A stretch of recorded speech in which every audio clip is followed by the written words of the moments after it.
Hello and welcome back to another video. In this problem, we're told that a ship is moving at a speed of 30 kilometers an hour parallel to a straight shoreline, and the ship is 6 kilometers from shore and passes a lighthouse at noon. So we can draw a little diagram here. So we have the shoreline here with a lighthouse, and at noon it is 6 kilometers from the shore, perpendicular to the lighthouse, and it is moving 30 kilometers an hour. So what we have here is, when we're looking at A, express the distance S between the lighthouse and the ship as a function of D. So let's say the ship has moved to this position. Find this distance here as a function of the distance that the ship has traveled since noon.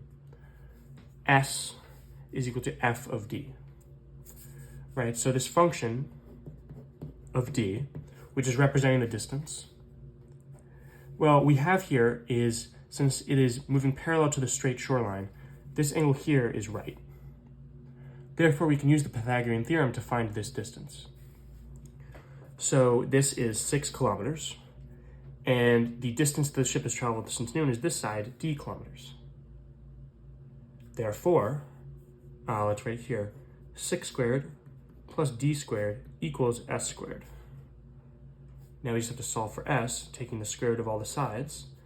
The square root of s squared is just s, is equal to the square root of 36 plus d squared. And s is supposed to be equal to f of d, so we can plug this in for f of d. This is equal to the square root of 36 plus d squared. Now, we are asked to express d as a function of t.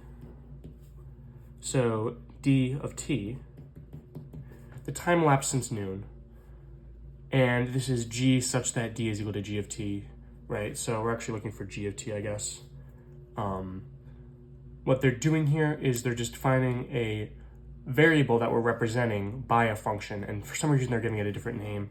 I think it makes it a little bit easier, maybe if you're just starting out, to differentiate between the variable and the function, but it's okay. So anyways, we're trying to find g of t. So the time elapsed since noon, and this is representing the distance. So the rate of change of this distance is constant, right? It is increasing 30 kilometers every hour. That's what this speed means. Every 30 kilometers, every hour, the distance has increased by 30 kilometers. So since we have a constant rate of change, this means it's a linear function. In a linear function, we can put in slope-intercept form. So our variable t is multiplied by the slope. The slope is the rate of change, which we know here is 30, plus the y, or here g-intercept. This is the value of g when t is equal to 0.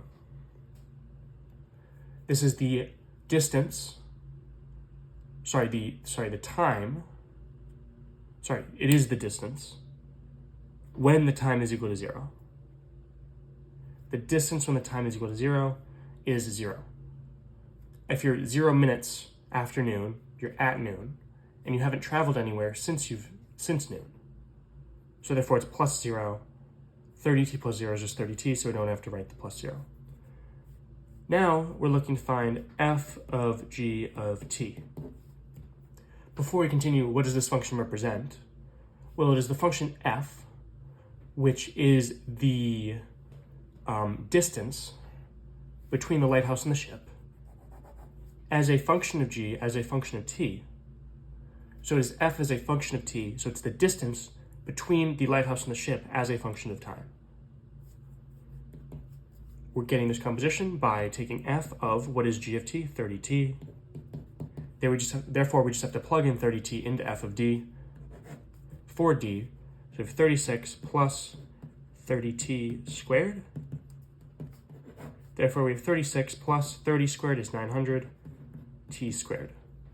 So this is the formula representing the distance between the lighthouse and the ship as a function of time t since noon.